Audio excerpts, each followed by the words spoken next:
מה, הוא מהיישוב? כן. אז איך זה שאף פעם לא ראיתי אותו בבית כנסת? מתפלל בבית כנסת הישן.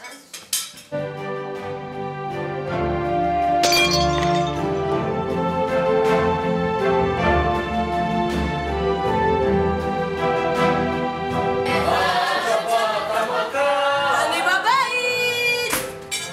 למה רק עכשיו הגעת? איפה היית?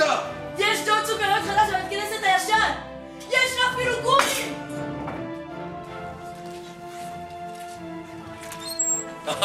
דוד סוכריות חדש, אה? אני אראה להם מה זה דוד סוכריות! אז נמך סידור? לא, זה בסדר. הבאתי מהחדש. כל הרבנים כאן?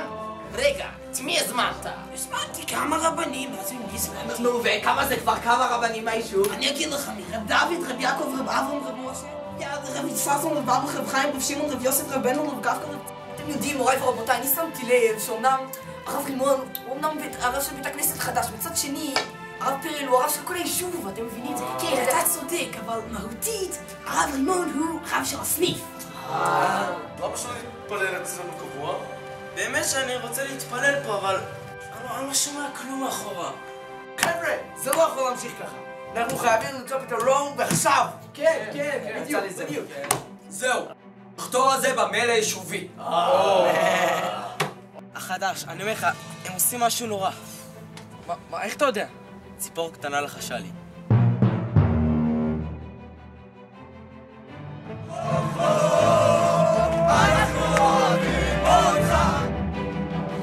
את ראית מה כתוב במועד שלי? כן, אבל איזה א' שמו על זה?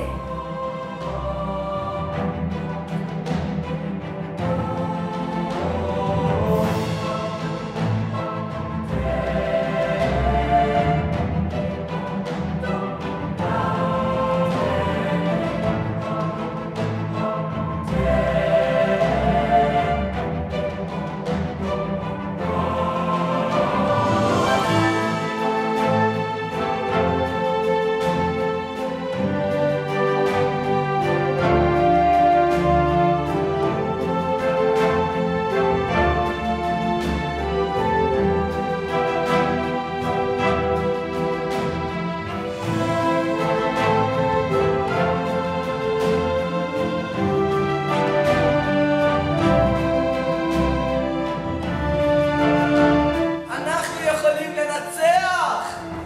אם תרצו, אין זו אגדה!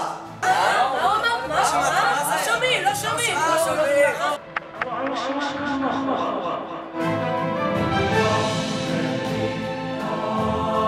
טובי שלום! שלום! יא חביבי, יא חלאונה, יא חביבי, מה זה? יא ולדי. איפה זה? מחכים בתאומים. שלי, תימנים? מה זה? אנחנו חיים? מה קורה פה?